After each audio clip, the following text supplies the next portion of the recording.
All right, welcome to the latest. I think we decided it was episode 16 of A Better Conversation, podcast put on by A Better Dallas with the intent to help better educate people out there in the community, allow you to be an informed voter, an informed citizen without hearing people screaming at each other for however long the podcast lasts. As always, my name is Chris Clement, president of A Better Dallas, host here. My co-host, producer extraordinaire, greatest mustache that I know of, Mr. great. Kyle Mason. Thank you so much. This has more positive Yelp reviews than any restaurant in DFW. Guys, thanks for watching. Please like, subscribe, and share this show with someone that you know. That would be a huge help to us so we can keep doing this. Maybe not just once a week. Maybe we bump it up. We got to bump the numbers up twice a week or something. All right. When you convince my girlfriend to give me 2 nights a week to do this, we could do that. I was going to say, that's going to be the biggest one. We'll have, Haley can co-host one night or something like that, and we'll figure it out. But anyways, most importantly, we are joined here by our special guest, Sanjay Narayan. Did I say that the right way? You did. I did. Okay, I've been practicing in the mirror. Our special guest here today, incredibly intelligent guy, very well versed in what's going on here in the state of Texas, in the local area. We try not to judge lawyers as one, but he is an attorney. I am. We usually only do one attorney We per couch. run in packs, Chris. We run in packs. Well, I think we have to bill people when there's 2 of us in the room together. That's right. That's going to get expensive for me. Yeah, exactly. We'll send Kyle the bill. But very knowledgeable, especially about energy policy. We'll get into that a little bit later. Nuclear energy, just generally Texas energy as a whole. But first, we want to kind of talk about, we're in the middle of the legislative session. It's been a few weeks since we've been on. We've got recent developments. I think the biggest recent development, something that we've spent some time on, is the passage of SB2 and school choice. Before we get into that a whole lot, just to let you know where we're going, let's find out a little bit more about Sanjay. So would you introduce yourself to our audience? Let us know a little bit about you. Sure. Thank you, Chris and Kyle, for having me on. It's a privilege to join you guys today. Like Chris, you said, my name is Sanjay Narayan. I'm an attorney here in Dallas. Grew up in Plano. Graduated from Plano West. Went to Duke for undergrad. While I was there, had the privilege of interning for Senator Cornyn on the Hill. After undergrad, went to law school at Penn. Graduated, worked in New York for 5 or so years, and then was able to convince my wife to move down here. She's also an attorney, so we really have a lot going on here. In 2019, Governor Abbott appointed me to the Texas Radiation Advisory Board, which oversees the use of radiation in the state. So that's medical research, but then also our nuclear power plants, like you mentioned, which is a passion of mine, energy reliability in particular. And I'm also very passionate about meritocracy and the importance of judging people based on the content of their character rather than the color of their skin. It's one of the reasons my parents came to this country.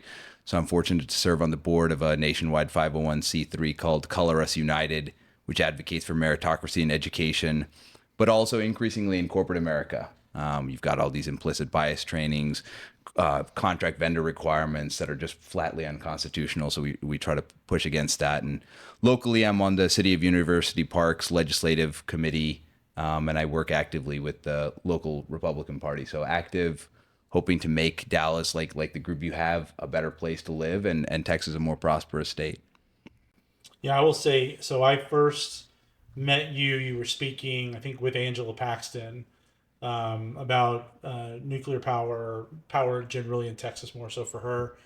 And, you were very reasoned. I very rarely do I come across somebody that I see, able to balance both passion and reason, right? Care very strongly about something, but then not, lose some objectivity when you're analyzing it, when you're considering things. So I've always admired that about you. I'm not trying to hit on you or anything like that. Please continue. This is not this sort of podcast. Whoa. I know it's 3 guys on a couch, but that's not what we're here for. But, that's why I wanted to, have you on, let you talk a little bit about, like you said, meritocracy is a big thing we've talked about on the podcast before. Mm-hmm. What is it? I guess we've dealt with DEI, we've dealt with the woke stuff. What do you see that gives you some hope that we're swinging back to meritocracy? I think it's the fact that so many people have been negatively impacted by it. The idea that somehow it's so antithetical to who we believe we are as a country, our founding principles. We have these ideas of freedom of speech, due process, equal protection under the law, and then to have basically 8 to 12 years of being told that no, that's actually not the principle. The principle is not how well you do and study and score on your standardized test, but if you're the right race, you basically get a 400 point out of a 1600 point test bump. At some level, even for those who support these type of policies, even with the best of intentions to correct past inequities, even they have to acknowledge the injustice that that causes to the people who are negatively impacted by it. Because it's not just, these aren't just widgets on a board. These are real people. They're real students' lives. They're real people's lives who are being negatively impacted by it. And so I do hope that the pendulum is shifting, although, you know, as strong as President Trump's victory was and the electoral college landslide, it was a 1.5 point victory nationwide. So the victory and the margin by which we're seeing this kind of golden era is on a knife's edge, because it could just as easily swing back the other direction unless we do our part to make sure that the culture, which is downstream of politics, and vice versa in many instances, continues to push that forward. Because if we don't, it will revert back. Yep. I sort of wonder what the margin would have been if you subtract out Texas, New York, California, and Illinois. Right? I mean, because one of the things that on the national races, like the popular vote that always skews so wildly, is the totals that come out of California and New York, where Republicans will always be in a massive hole.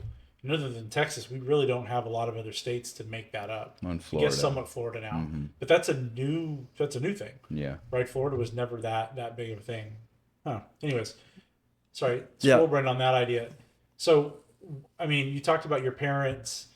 I guess what background did your parents have that made coming to a nation of meritocracy more appealing?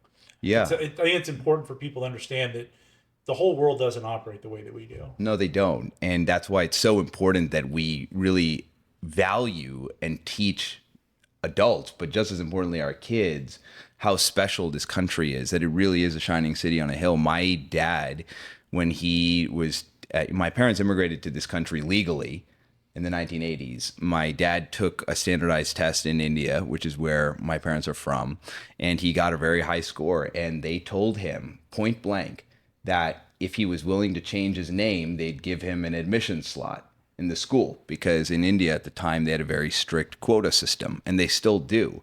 And so it really is this type of, it's not the type of racial bifurcation and spoil system exists in other places. And they told him point blank that if he's willing to change his name, that they'd give him a slot.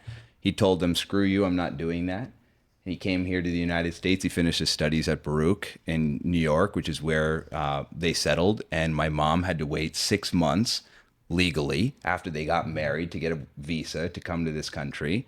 They made a good living there. And then my dad's job brought him to Dallas, which is where I moved when I was 3 and have lived, like I mentioned in my background. So it's not just an idea. The idea of what this country means and the prosperity it can give to people who work hard, who believe in our values, is real. And I'm just one indicative story of that, of a first generation American. And that's why, we'll talk about these issues too, but that's why illegal immigration is such a craw in people's mouths, because it just undermines that entire system. Because this is one of the most welcoming, generous group of people in this country on God's green earth. By every objective metric, we are the most generous society. We give more time for volunteering. We give more money to charity. We help the world in so many ways. But people value that. And the rule of law stands above everything else. And if you buy into that values and you are willing to assimilate, this country treats you as a full-fledged equal. There is no other country on earth that would treat someone who enters legally and treat them as a full-fledged equal to those who've been here for generations and bloodlines before you. And that's just an amazing thing that this country, that this particular region, even of North Texas, has. And it's something to cherish, but it only stays that way if we work to keep it like that. Hey, did you know a Better Conversations on social media? You can find us on Instagram, Facebook, and X. Following us will not only keep you up to date on our latest podcast drops, but will also keep you informed on current events around DFW, including election news, volunteer opportunities, and social events like late cleanups on Saturday mornings or our happy hours throughout the month where you can meet like-minded people in a fun social setting. You can also meet local politicians and activists that are our guest speakers. Follow the links below to connect. Oh, I agree. Kyle, what are your thoughts on meritocracy? I know we've talked about it in the past, like the return of meritocracy and common sense and how great that is. Yeah, one, I would agree with you that we are definitely, everyone talks about racism and discrimination in America. And I find that a lot of those people, other than taking a 2-week trip to Europe, have not really seen the world. I've been to plenty of countries where, like, no, we're not going to give you a hotel room. We don't want you here. Like there's, or like in India, they have the caste system where it's like, hey, you need to change your name. And that's all through, every country has kind of their own thing where they have those groups of people where they're like, no, like you're not accepted, and they have to kind of be off on their own. Which is a real eye opener when you don't know that, because you're in America, you go outside and you see that and you're like, oh, wow, yeah, actually, America's pretty cool. It is. And it works both ways, right? Because those cultures work for the people that are there. I mean, India is a spectacular place to visit. It's an amazing place. I've got family there. And every country has its own unique cultural traditions and mores. And just like it's not acceptable for us to, we've tried it. We've tried to nation build in other countries to try to get them to accept Western style democracies. And it doesn't always work because people not everybody wants what we have, which is why what we have is so special. Right. To see people not appreciate it really is disheartening, but it just makes our work that much more important to really serve people why what we have is so fragile, because it can break. The line between civilization and anarchy is so thin. We saw it during COVID, where suddenly all these values we talk about, like the rebel spirit in 1776, people fighting, tossing boxes of tea over ships in order to have basic freedom. And then overnight, you've got governors and local county judges declaring that schools, churches, places of worship are closed, and people are like lambs accepting this. That's not, where did our heart as Americans go? So that's like, we have to build up people's spines to stand up for what this country was founded on. Yeah, we really haven't had a situation in a long time, really since like 9/11, but even then, not really to work that muscle out. Well, I mean, we have a totally different ethos than we did in 1776, right? I mean, the people that were here at that time were people courageous enough to jump on a ship, sail around the world, and just try to make it work, right? Yeah. So desperate for an opportunity that they're going to go risk their lives to try to get there. And then once they get there, have absolutely no guarantees, trying to, tame wild land and all that sort of stuff. I mean, there's a lot of self-selection in the early days of American history that's just like, yeah, these are the people that are like, I'm not putting up with any of that crap, right? I mean, I hate it so much that I put my life on the line to get away from it. Versus now, we've got generations and generations that have known nothing but largesse. Yeah. They've known nothing but comfort. They've known nothing but like the spoils of the stuff that came before. I mean, you talk about like the fracturing of society. Nations that, you just read Democracy in America, right? By Tocqueville, right? It says, hey, look, these Americans, they have this shared, sort of religious sense of ethics that allows them to have all of these freedoms. That's right. Because they self-govern themselves with a common sense of values and morals. Right. The problem we have right now in society, at least in my opinion, is that we've become so secular. Yes. So many people have moved away from a common faith that you just don't have that common sense of values or morals anymore. Yeah. To the point where there used to be a sort of thing that's like, well, of course you wouldn't do that. I mean, of course you're not going to have drag queens coming into schools and doing things for kindergartners. Like, you're obviously not going to do that. No, that doesn't exist anymore. Yeah. No, the kind of ethic where all of us have kind of social values and I think it was was it John Adams or Ben Franklin who said that the Constitution and the Declaration were built for a moral and religious people? I think that was Adams. It was Adams. And, over the last 40 to 50 years, that kind of ethic of religious dogma, of belief in God, has been steadily eroding. I think there's been a slight trend back in the last couple of years, but over the last 40 to 50 years, the trend is unmistakable. Movement away from organized religion. And for years, people thought that, oh, that's just a mark of progress. Like, people will accept other things. But there's something important about that, because when you have a fundamental belief in a power higher than yourself, you're subject to that. Like, there are norms that are more important than you. And the Constitution and the Declaration of Independence, at the end of the day, they're just words on a piece of parchment. Yeah. They only matter because of the values we import to them and what they mean to us. And so if you don't have a belief in a higher sense of purpose, then they don't mean anything, which is why you end up in colleges at some of our elite universities, suddenly don't believe in freedom of speech, or believe that you should judge people based on something other than the content of their character. And even worse than that, it was Blaise Pascal who said that there's a God-sized shaped hole in everyone's heart. It's just a question of what fills that void. And if you don't have religion, if you don't have a sense of purpose, of civic commitment, something else is going to fill that gap. And that's where secular progressive values like climate alarmism or radical gender ideology or BLM, they give people, and I don't blame them, because if you didn't have a sense of community or religion or purpose, you would seek meaning in group identity, because we're human beings. We're social animals by nature. But these ideas, they give you a sense of community. Now, they're not based in anything. They're radical, but it gives people a sense of meaning. And so combating that by giving people a true sense of virtue and purpose, by returning to our founding ideals in the Constitution, in the Declaration of Independence, what it means to be an American, would give us a sense of common virtue where we can really dial back the divisiveness that we have, because so much of it is based on kind of these ulterior values that are not based on what this country was founded on. Well, I think to me that's the most toxic about the secular religions that are starting, for lack of a better put it, is that none of them have forgiveness as a virtue. That's right. Right? I mean, that's the thing that they're all missing, and it's really destructive to society. Because when you have a religion where you can't be forgiven, I grew up Catholic, still in Catholic, right? Like, one of the first things that you learn is, like, you're a sinner, right? You and yourself are broken.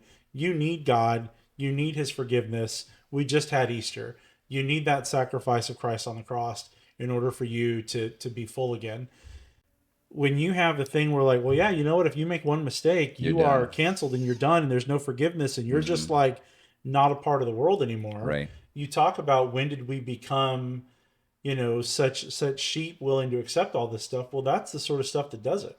Right. Right. If you create a world where it's like, if you're the one that shows up to the office without a mask on, or you're the one that goes to the grocery store, or heaven forbid you post the wrong thing on your social, you insinuate that it didn't come from a bat. It came from Not from a pangolin. Coronavirus lab in Wuhan, China. Yeah. You're racist and you're canceled, and you can't ever come back from that. Make me have flashbacks, like Glory Road, of everything I didn't believe. I was like, that's a lie. No, that's exactly right. It's the one, it has all the hallmarks of all these ideals, these secular fads. They have all the hallmarks of a traditional religion. They have high priests. They have certain verbiage. They have codes of conduct that you're supposed to abide by. But what they lack is a belief in redemption and salvation. You said it very well. So with that, and I guess this is sort of, this kind of goes back to the idea of meritocracy and judging somebody by their character. Do you think that with the lack of social trust that these sort of secular religions, do you think that's where this like move away from meritocracy comes from? Is you can't trust one another to judge that, so we have to create these artificial structures like, your skin color, your religion to judge you on now? Intersectionality. Yeah, I think intersectionality, cultural Marxism, I think they are all kind of one in the same. They all kind of blend together because they're all methods of control. And if you can devalue someone's individual worth, then you can reach the kind of equality of outcome that really is at the heart of all of this. These are all forms of kind of cultural Marxism, which are not based on the fundamental idea of equality of opportunity. They're based on a perversion of equity, which is an equality of outcome. And the easiest way to reach that is just through strict proportionality and ignoring what values an individual, what competencies the singular person can bring, and just treating everyone like some cog that's not, a nondescript entity with real feelings, emotions, and capabilities. Whereas if you just treat us all as kind of just widgets, it becomes easy to kind of reach these objectives. So it's all, to me, they're all one and the same. They're all kind of iterations of different forms of kind of reaching this equal outcome, which has been a persistent strain in thought since Marx and even before that. So my theory has always been, obviously, Marxist communists, they have to get rid of religion, right? I mean, Yeah. that's the first thing. Marx was clear about that. Right. You've got to get rid of religion. As long as you have religion, it will protect the core of the, economic power that you're trying to get to. You've got to find a way to strip that away. And I definitely think that you had a push from Marxists, from communists. You've seen it from academia, trying to discredit and move away from religion. Again, I go back to being a Catholic. Like, something that was so stark about that for me with Catholicism is, well, a lot of great historical scientists were Catholics, or they were priests, or they were in these institutions where the Catholic Church would say, okay, well, science doesn't disprove God. Science is just how God did it. And then, but you have academia that's not willing to accept that. They're not willing to accept science as an explanation of how God created or how God continues to create. No. Science disproves the existence of God because we can see these mechanisms for doing it. It's almost always at odds. I've never viewed them as in contradiction with one another. I think some of the most impressive scientists ever, from Einstein on down, have been deeply religious. And one of the amazing facts is, like, look at the creation of the universe. I mean, so many aspects of nature exist in specific patterns. Right. It's just, I'm not here to convince anyone to believe in one God or another. It's just to really suspend belief. It almost beggars imagination to not believe that something could be behind that. And so I think that there's a beauty in that, and people should embrace it. And I don't believe at all this kind of belief that the Enlightenment, age of reason, has to disprove or discredit. I think they exist in a symbiotic relationship with one another. Yeah. I always thought it was, and this is probably 5 years ago, I was like, it's really bold. I can, someone that says that they're agnostic, okay. But someone that says they're an atheist, I'm like, that is a very bold statement. You were saying without a shadow of a doubt, there is not a God. There's not some kind of creator of the universe. I'm like, dude, we don't even know. We really haven't even left our solar system. They have one satellite out there. The amount of knowledge that we know of what we exist in is very minute. So that's that, and that kind of goes back to the whole science thing. Everything that has been produced by academia in the last, 50 years or so has just been completely at odds. And kind of go back a little bit more practical. The leftism has become a religion. It's replaced religion as that hole in the heart, and that's on society. That's on our parents and our grandparents, and on the right. If you look at, people are looking for a place to belong, and the right has not been good about having simple things like meetups, community outreach, taking the spaces in colleges. And I think that's why you've seen the reemergence. Obviously, Donald Trump has a lot to do with this, but you're starting to see us taking back colleges, us having more meetups, local groups. Those weren't really existing prior to Donald Trump. And I think that's part of it's kind of a symbiotic or parallel to winning elections, is we're starting to fill those voids where I don't think everyone that is on the left, really believes that. Once you start giving them other options, they quickly move away from it. Yeah. So that's been my I've seen many people leave the left like almost immediately once they're like, oh, there's other things I can go do. Those are other ideas. They don't have any other ideas being fed to them. Well, I think that's why it's so important for Republicans to remember the Reagan big tent, right? Because it's a matter of like, we can't keep doing these like ridiculous litmus tests and rejecting everybody that doesn't pass this arbitrary litmus test. Yeah. I'm going to use an example. Here we go. Speaker House race here in Texas. Yep. You had, so you had the Dallas County Republican Party sanction their censure Yep. our only two Texas House reps because they did not vote for David Cook instead of Dustin Burrows.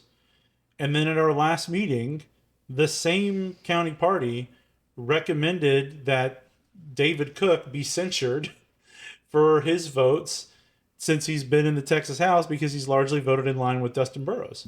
Right. And so it's just like, well, that seems like a pretty silly and arbitrary litmus test because you've just sat there and said, well, all these people are rhinos, hope, you know. Yeah. I mean, my goodness, the Dallas County Republican Party has recommended the censure of 53 of the 88 Republicans in the Texas House. Man, no one's good enough for them. It's like, Right. damn.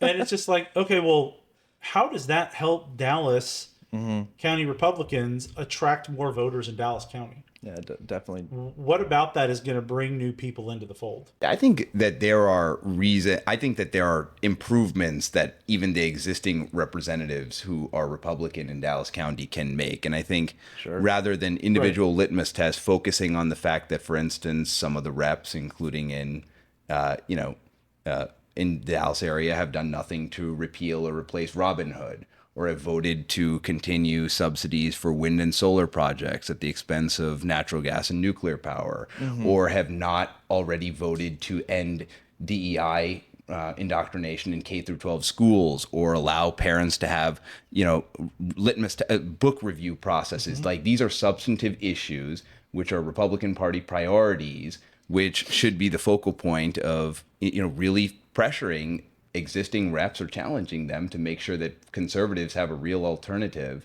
which can still be popular and win in a general election, because those two things, again, are not in contravention with one another. Those are simple statements. They're unobjectionable. And rather than kind of internecine fighting where less than, 2% of the population even knows who the Speaker of the House is. Right. Like, yes, that's an important issue, but these are also bigger issues as well that we should focus on and make part and parcel of any primary or any general election as well. And I think but what you just talked about is exactly the right way, right? Because what you're talking about are issues that matter to voters, and not just the primary, not this insular primary, but also the general, right? You're talking about the Robin Hood and the effect that has on the school system. You're talking about, what were some of the other examples you gave, like, Republicans here in Dallas, Right. including some of at least one of the two that you mentioned here, voting to continue subsidies for wind and solar, to allow for the building of turbines near military facilities. In fact, he sponsored the bill to do that. I mean, these are inexplicable votes. So those are substantive things that voters will actually care about. Yeah. Right. I mean, here's something where we're throwing money away on energy and just not maximizing the energy production that we have in the state of Texas for pet projects or whatever the case is going to be. That's something that people actually care about. That's an idea. You're not attacking the person. You're attacking this particular idea where there's been a failure, right? Like, that's the whole point of, in my opinion, us having primaries, is because we're talking about, here are the ideas that matter. And because part of it is some of that stuff, again, aren't legislative priorities. Right, they're not things that at convention in May of 2024, a very insular group of Republicans decided they were going to make the top 8 most important things. And our elected officials have to be able to work on priorities. They're not just those 8.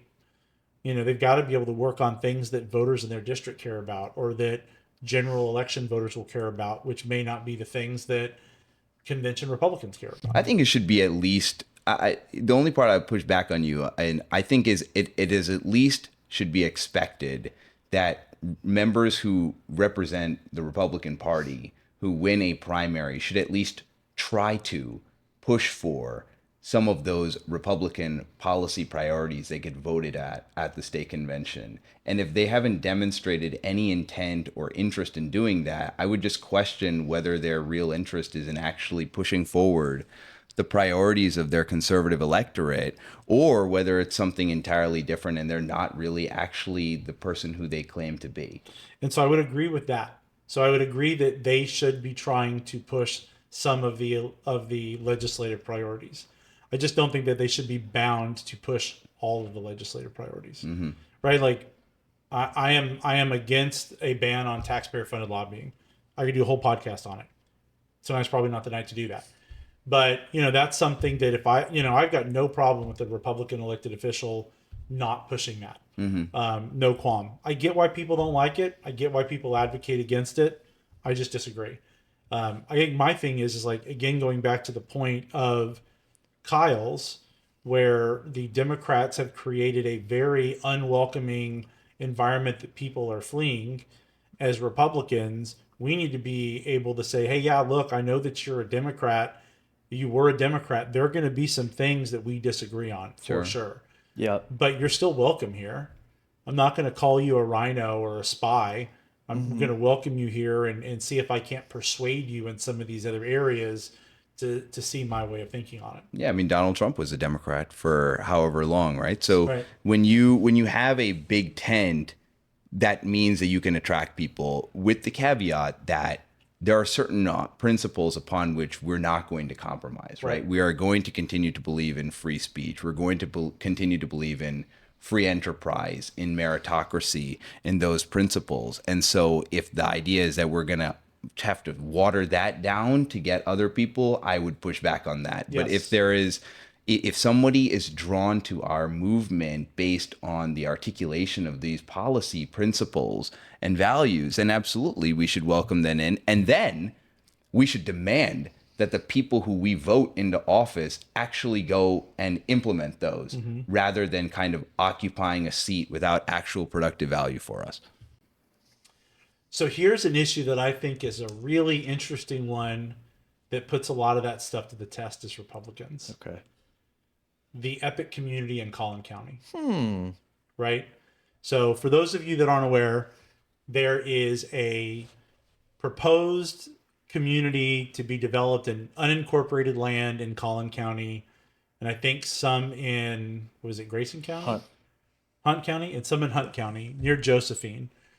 And the idea behind this is it's going to be a Islamic focused community. It's going to be built around a mosque. It's going to be built around an Islamic school. And there's all sorts of concerns about that. Right. Yeah. And the governor's looking into it. The attorney general's looking into it. I think they're largely looking into it for like lending abuse types of things and It's also a redlining. funeral home Right. issue, yeah. Some of that sort of stuff. I find the Epic development to be a fascinating case study in like responding to things as Republicans. Because I think if the Epic community was a Baptist community, you would not have the same concerns. But because it's Islamic, you do have those concerns. And I know some of that's like Sharia law, which can't be, under or overstated, that would be a total disaster if that was to be implemented somewhere. But I'm really interested in sort of like that interplay on like First Amendment, religious freedoms, property rights, but it's not the way we would generally want it to be used. Well, I think that is, Chris, I think that is the main reason for concern that people have had, because there are hundreds of mosques in Dallas, and there are probably thousands in the state of Texas, and none of those have ever had any pushback, because rightly, as you said, there are millions of practicing devout Muslims who are contributing members of American society and contributing to our values here, and God-fearing Americans. I think the criticism here is that there has been some speculation that maybe this area, this unincorporated land, would be governed by some extraterritorial or extrajudicial set of laws that don't apply to other people. Right. And if this was just the building of a mosque and an Islamic center, there are already so many of them. I would question why anybody would really have any issue with that, because that would be perfectly legal as long as they got all the permits and everything. I mean, that's a First Amendment freedom of expression issue. But if the concept or idea is that they would be a separate set of rules and laws of of Sharia law that would be implemented for just the people there, or that people who didn't subscribe to it couldn't move into that area, then I think that's worthy, like what you said, of greater scrutiny. But I haven't been keeping too much up to date with what the details of it are, other than to know that that's kind of the high level dispute that's happening now. All right, I got a couple takes on this. Yeah. One, just so you know, Sanjay, what often happens on the podcast is I will bring up some recent topic. Yeah. And I will play devil's advocate or what have you on it. I'll offer a different take and just kind of see where we go with it. Yeah. One, I think right off the bat, even if they do end up building this neighborhood, right? I think that they're already going to get their, like, if you're not Muslim, why would you want to buy a house there? At this point, why are you going to buy a house there? Right. I'm not. Like, I'm going to be the odd man out in there. I think the biggest problem once you kind of get past the, like, 5% of the population that's like, they think there's going to be Sharia law there and everything like that, and that's not going to probably be true. I think the biggest thing, and what I have an issue with is like, dude, what, you don't want to live among us? You want to be in Texas, you want to be in America, which is a Christian country, right? I mean, we've been welcoming so far. Like you said, there's mosque everywhere, but now, like, you want to go get your own neighborhood and say, oh, it's a Muslim neighborhood. It's like, well, what you live in our neighborhood right now, like, what's wrong with that? And it kind of goes back to the immigration thing. It's not necessarily the fact that people are here. Obviously there's issues with people coming here. It's the fact that they don't integrate. They don't come. They don't want to pick up our values. They want to be here. And I'm assuming most of these people are probably first, second, third generation Americans. I don't know what the demographic's going to be, but like, if you just immigrated here, right, and they're selling a lot of gold cards for $5 million. Those are probably a lot of sheiks and stuff like that, right? They're gonna come here, but then they're gonna live in their own neighborhood, and it's like, you're here, but you don't want to be American and do American things and kind of integrate with us. It's like, we're not cool with that. I think that's like fundamentally the biggest issue that a lot of people are objecting to. It's like, okay, so if I want to go have a Christian neighborhood, can I do that? Like, this is a Crusader Christian neighborhood and everyone has to have swords on them at all times. Like, it's like, hey, it's freedom of religion, right, guys? Like, how far do you want to, like, take this? I mean, we do have some of that in our history. We do have some of that in our history, right? I mean, sure. that is somewhat part of American history, where you did want to go set up a religious community that's based on this particular brand, generally of Protestant Christian faith. You have the pastor, you lead the people out to it, you do that sort of stuff. I'm just like, the other thing that you kind of brought up, that you touched on, that's interesting to me, is it right now, I feel in my job dealing with local governments, that there is definitely a war against local government by a lot of the people on the right. I mean, Republicans have been looking to remove local control on more and more stuff, have it based more in Austin. There's bills about that all the time. Which is weird. It is weird. Except for it's not weird because property developers, right? Like, big property developers, community developers, maybe we have some millionaires do that here in Dallas County that run for offices. Hey, dealing with local municipalities on stuff is very inconvenient.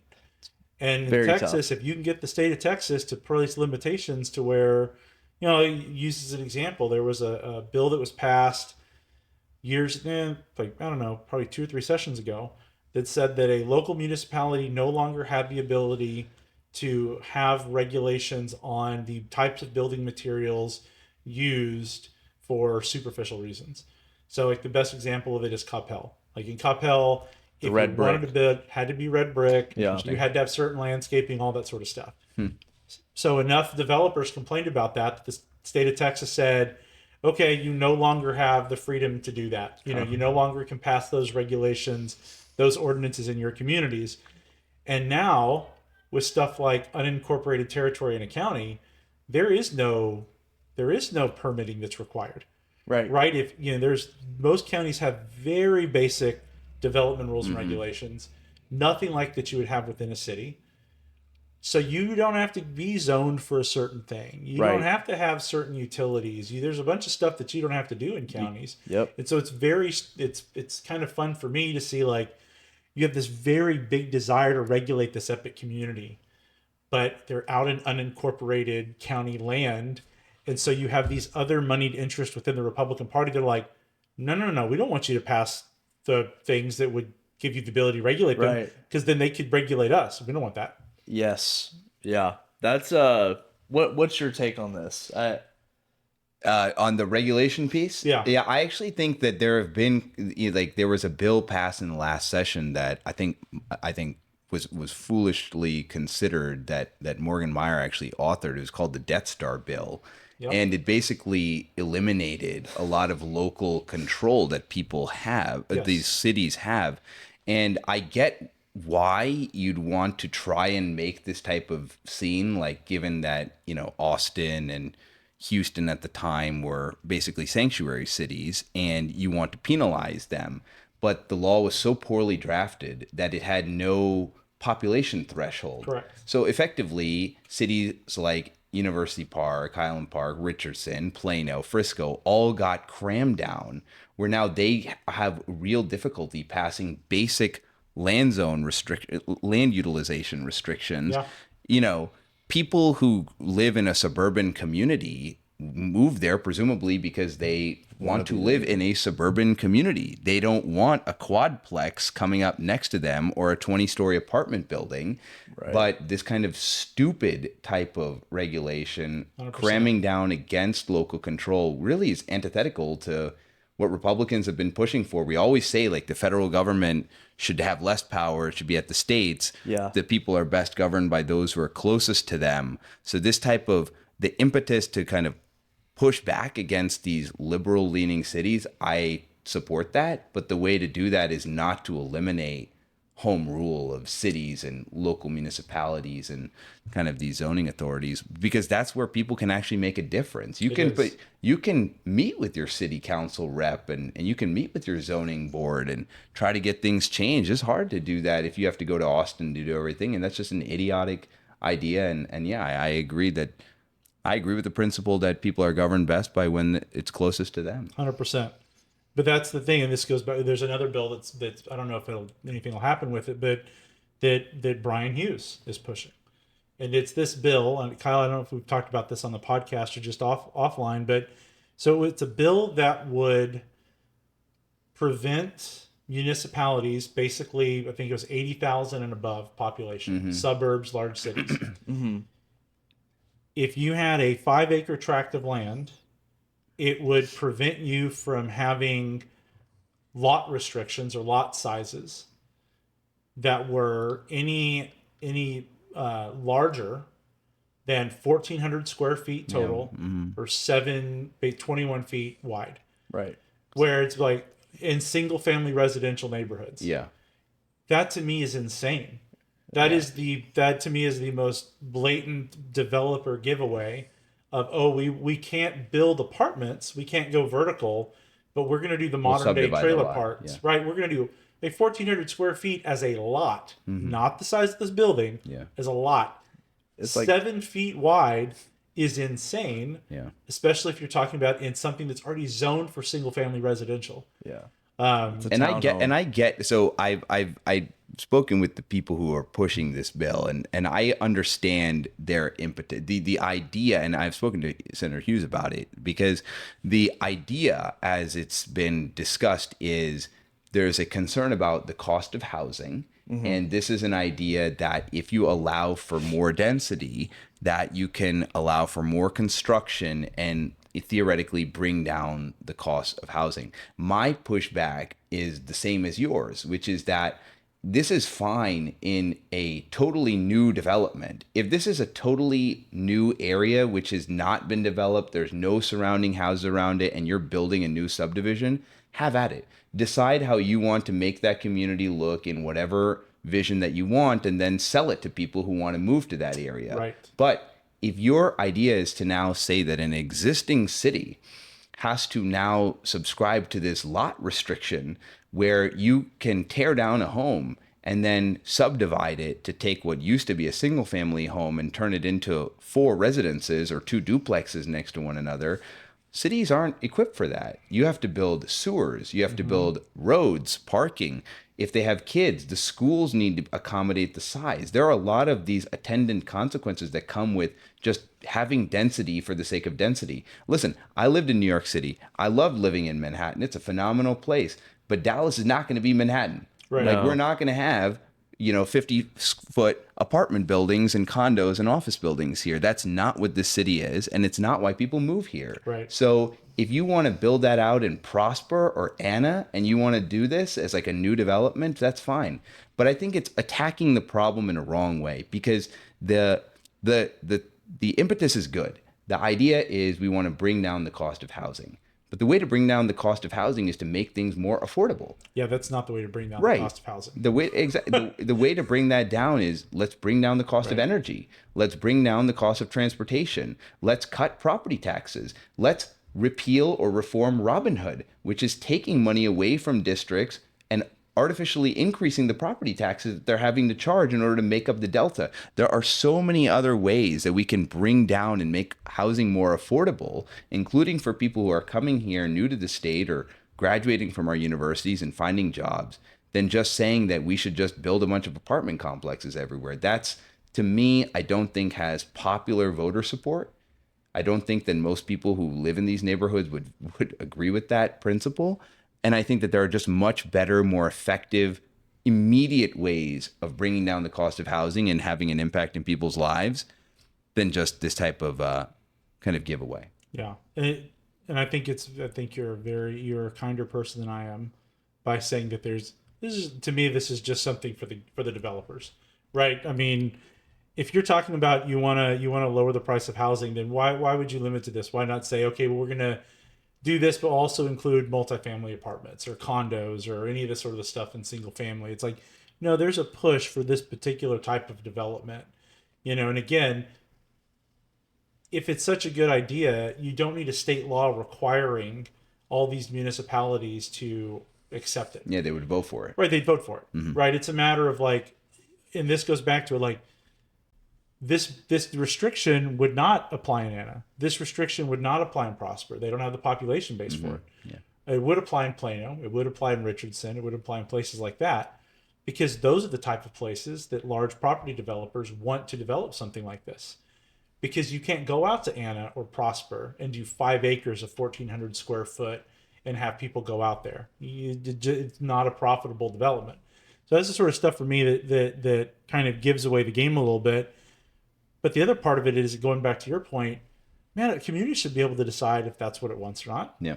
Right. I mean, and you should, the local residents, the people that live around there, property owners within 200 feet, should be able to come out and say, hey, I support this. I don't support this. Yeah. And there are always going to be concerns about a neighbor, like the one neighbor who's preventing like a fence being put up. But there are ways to have that. You can change, right, even within your local city council or zoning boards. You can change the threshold at which like votes need to be counted by. Like, there are ways of kind of dealing with this that don't require like a cram down, that prevent local say and individual input into how our communities look and feel.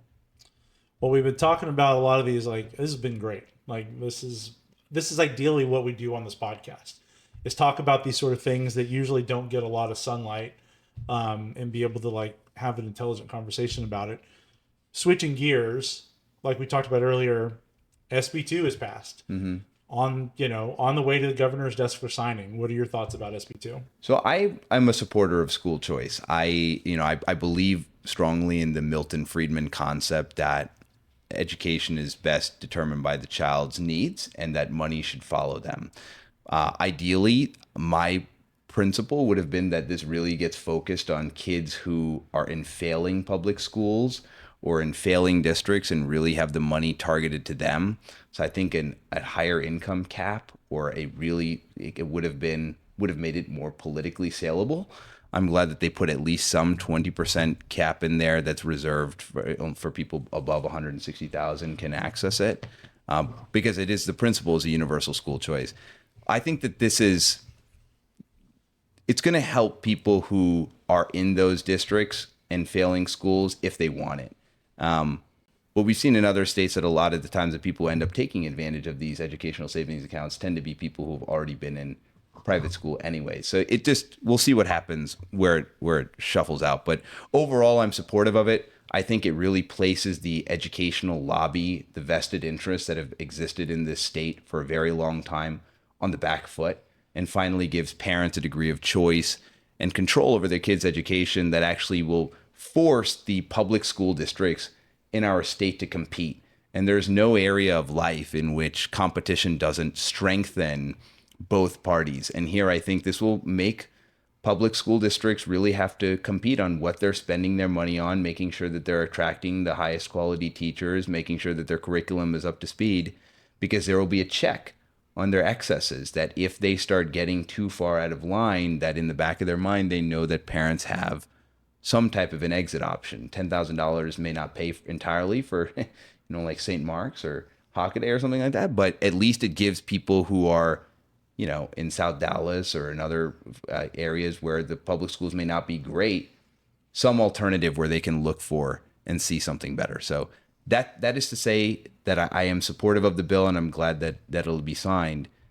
But I think that there are so many more important issues also with respect to school finance, including Robinhood, that for years have been kicked, the can has been kicked down the road for 30 years.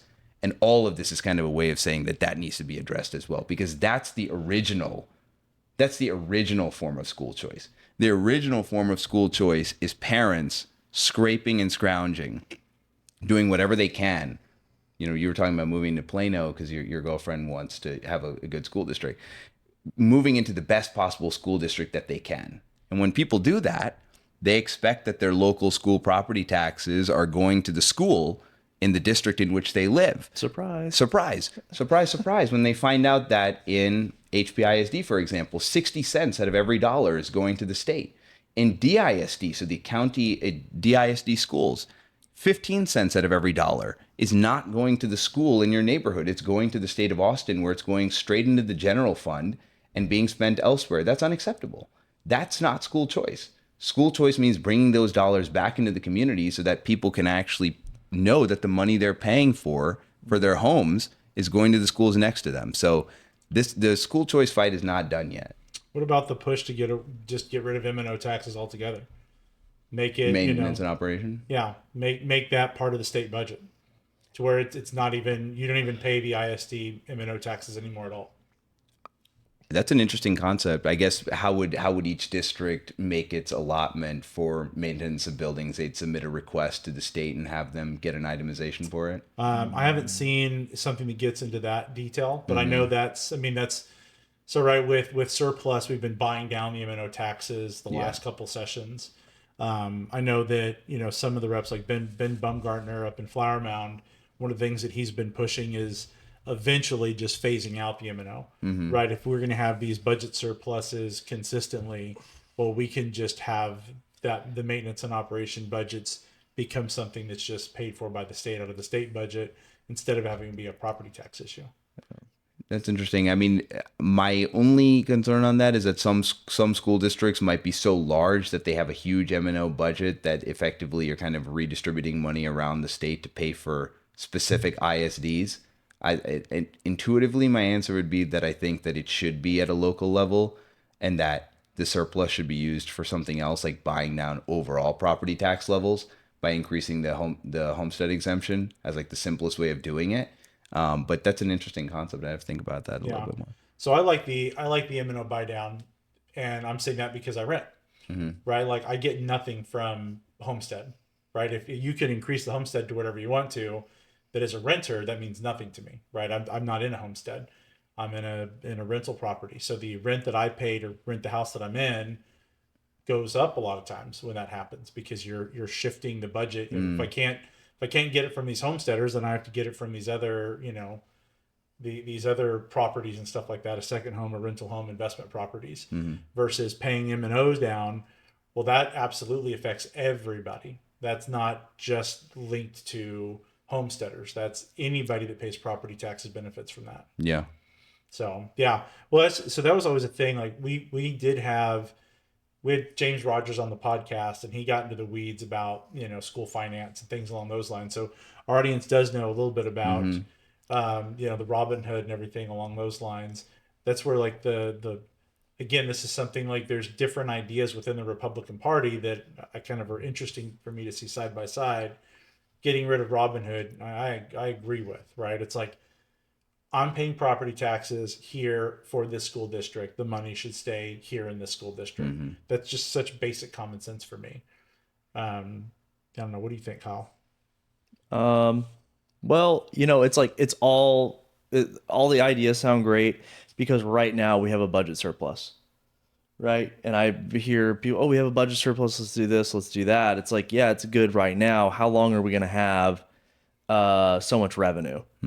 Right. And so I would be hesitant to quickly get rid of this or this or this. That's my hesitation with the ideas of kind of using the surplus to pay down X, Y, and Z, as opposed to just eliminating Robinhood doesn't have an impact on the surplus. Right. That's just that's a remuneration program of taking money from districts and moving it up. But yeah, we do have to be mindful of having that, maintaining the surplus, because that helps keep our bond rating high. That helps keep our interest rates that we're able to charge on municipal debt and state debt very low, so we are able to finance the type of infrastructure projects that we want. There are a lot of benefits to having a surplus. Now, the counter argument is like, we've paid too much, this money needs to come back to us, and I agree with that, but there's a way to kind of thoughtfully do that over time rather than having pet projects or individual subsidies for specific things. Yeah, and like long term, like Texas has a lot of issues that we need to invest in now, like water. Those are huge projects to build. I got a map over there at DFW, and we have tons of lakes. Those weren't there before. Like, they took big bucks to make those things, to buy the land, build the dam, all those things. Like, we have to continue to do that. We have to continue to upgrade the power grid and just on and on and on. And if you drive around DFW, it's like the roads are always being ripped up. Now that's paid for by like local, but the problem I see, if like, let's say we start, cutting the taxes and the revenue is essentially zero, right? Well, when a big project comes along, for instance, 121 or George Bush, it's like, hey, let's build a highway.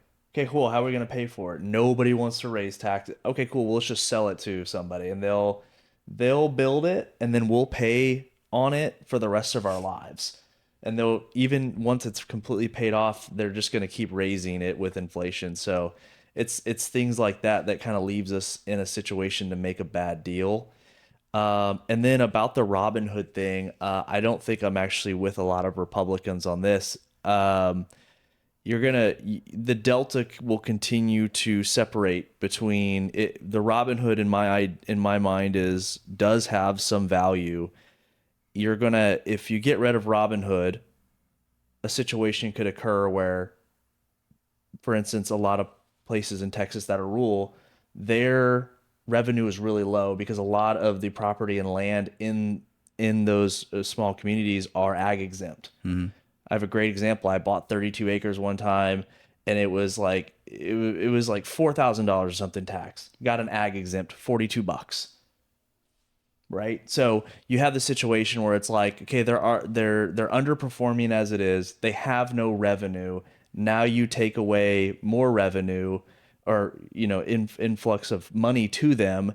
They're going to have less resources, and you're going to continue to see these small towns dwindle and dwindle and dwindle. They serve a vital role in our economy with agriculture, with materials, minerals, all kinds of services, things that aren't happening in Collin or Dallas County. And it's important to keep those hubs thriving. And so we could get rid of Robin Hood, and we could say, oh, we're going to use that for the surplus. we have a surplus right now, that's an option. Is that always going to be an option? I'm sure there's other there's probably better answers than Robinhood, but when I hear people say, "Hey, let's just stop sending money to already," let's stop sending money from North Dallas to South Dallas. We don't like that. It's like, well, it's just going to get worse if we don't do something. I know pouring money on the fire is not great, but what are your thoughts on that? No, I mean that is the rub, right? Is what will be the financing system for kind of property less wealthy districts where they still need to finance the public school education, which I strongly support and believe in. I would be interested what the system of financing was prior to Robinhood, and if there is an alternate method of really kind of giving a minimum per pupil funding that doesn't require taking from districts, forcing them to raise their property taxes even more to fill the backlog, as opposed to, which is what we're doing now. We're basically taking money out of districts, forcing those districts then to continually either issue bonds or raise property taxes to fill the gap. And it's just a never ending cycle. Whereas there might be, maybe it's not a full repeal then. Maybe it's capping the amount of money that can leave an individual district through its Robinhood payment so that there's at least some equalization of funding. And then add to that, you've got now school choice, where now you're giving parents the option of looking for other education opportunities. And granted, in some of these rural areas, you might not have another private school option yet. So there's a bunch of things that need to kind of settle out, but there has to be a better way of financing it than kind of robbing Peter to pay Paul, which is exactly the system that we have now.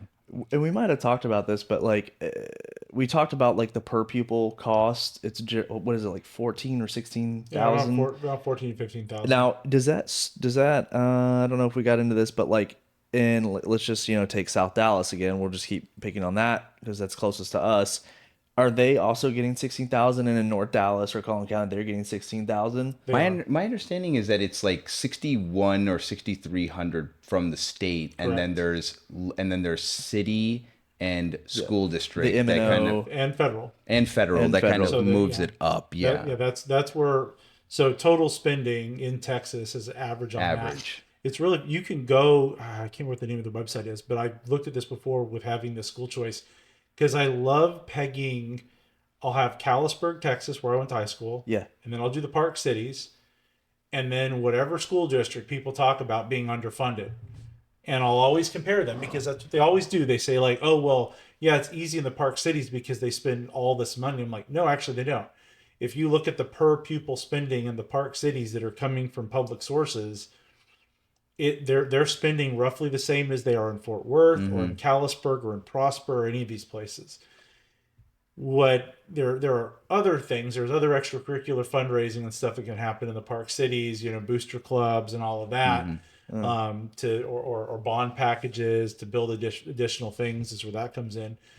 But just hearing the Robinhood stuff, that's where for me it's like, is more and more seems like this should come from the state budget. It's like, I know we might not always have a budget surplus. Right. But if I'm going to say we're going to be rolling something in the budget, there are probably other things I would rather cut out of the state budget that we shouldn't be paying for than maintenance and operation of our schools, especially because it's coming from sales taxes. And if you're wanting to say, okay, well, if we're going to need to increase revenue for the state of Texas, you can do a relatively small increase in sales taxes, which are not going to be particularly felt by individuals. That's going to have a massive impact on additional monies that can be brought in. Right. Economy of scale. There's millions and millions and millions of people every day buying tons of stuff. So fraction of a penny. So I'm a big fan of use taxes. I like that a lot better than I do income taxes, property taxes, anything like that. Like these sort of like Pagovian taxes, almost like a toll road. I do kind of think I would rather have to pay for a toll road with tolls than if I were to be paying for new roads by general taxes. Like, okay, the people that are actually using and benefiting from this road are the ones that are going to be paying for its maintenance and operation. Yeah, I mean, I will say the George Bush Turnpike is very, very clean. There's Yeah, never a 121 puddle. is clean too. Yeah. And if there's a car that breaks down, they pull that thing off right away, Yeah. no questions asked. Just yeah, and that's great. I kind of look at it. Look, I think our transportation system, it's kind of like schools, right? You've got public transportation, you've got open public roads, you've got toll roads, you've You got got 75, which is your public road. right. Yeah. Exactly. But Yes. but I cannot get over the bad deal that Texas made with the toll road. Oh, agreed. It was a pre-existing road. Oh yes. They sold it, and it wasn't even like, hey, you buy this, you develop it, and then once you pay off the cost, you will get a preferred It's return. almost like an annuity. Yeah. Right. Yeah, but no, it's just like carte blanche. Like you own it, charge whatever you want, Yeah. and it's like this medieval thing where like I gotta pay to go down to work. And like if you live in South Collin County, or if you live anywhere in Collin County, you got to take a toll road. But if you live in northern Dallas County, you can't get around without getting on George Bush. Right. Yeah. Like so, and then a lot of people don't have a job where you can expense that. They're just W-2, they take their standard deduction and that's it. But like the toll road is eating them up. Yeah. I mean, I've got a buddy that commutes back and forth to Fort Worth from not too far from here. He pays about $1,000 a month in tolls. Yeah. Yes. And it's like, And the thing about it is, though, is like he doesn't have to. If he wants to sit in the car for a little bit extra on his car ride out there, he can. yeah. But if you're going to use these roads, you're going to pay for it. But I do agree. I have a problem with it being a for-profit sort of thing, right? Like the tolls that you pay on the toll road should be dictated more by traffic and upkeep requirements. Yeah. Right. Here's how much it's going to cost for us to maintain this road. Here's the usage of the road. The happy medium between those two is what the rate is. Yeah, I mean, this is like, I agree. I feel the angst too. You can see the difference in the quality of the road, but this is like one area where I actually, Chris, you and I probably disagree. I think that this is like public work. The roads should not have, we already pay taxes. We pay for our infrastructure. That's what this is supposed to be for. And on top of that, now you got to pay $1.60 every time you go like a quarter mile. I think that's a big ask of people. But do we pay for but do those taxpayer dollars go to the? But I don't use. tollway? I mean, I could have chosen any number of hundreds of different ways to get to our location today, right? I don't use every single road that exists in the city of Dallas or in Dallas County or in North Texas. But I understand that the system of roads helps me and the people around me reach their end goal to be productive members of society. And these toll roads exist in the same way. Yes, you're right. There are alternate ways you could take Preston the whole way up. You could take 75 and cross over on the non-tolled part of 635. And you can find however you want to get around the community. But we pay taxes. We should expect a basic level of public service and infrastructure, even if you don't use those roads. So that's kind of my view. And I think that on top of that, I think it was a raw deal to basically get a huge upfront payment from what I believe is a Spanish company that now operates the toll road. Or French or something Right, like that. European company, yeah. Which is money, they invested in America, but Sure. that's an outcome. That was an outcome of a Republican Party at the time that didn't want to have a serious conversation about, hey, we're going to need either a huge bond or we're going to have to raise property taxes. And of course, any Republican talking about, they talk about cutting expenses, but then they never do. But bringing up the conversation, hey, we're going to have to raise money or taxes or do a bond to build this road, which this road has economically benefited, undoubtedly, DFW, but well, this is where it's like so interesting about President Trump's kind of evolution and becoming the standard bearer of the Republican Party, because for years it's always been like no new taxes, limited government as kind of a deification of a principle rather than actually considering what it means to be a governing party and having a popular wide support. Because government exists at some level, and it should be as small as Ronald Reagan was right when he said the foremost. I'm gonna probably mess this up, but like the most hated words in the language are "I'm from the government. I'm here to help you."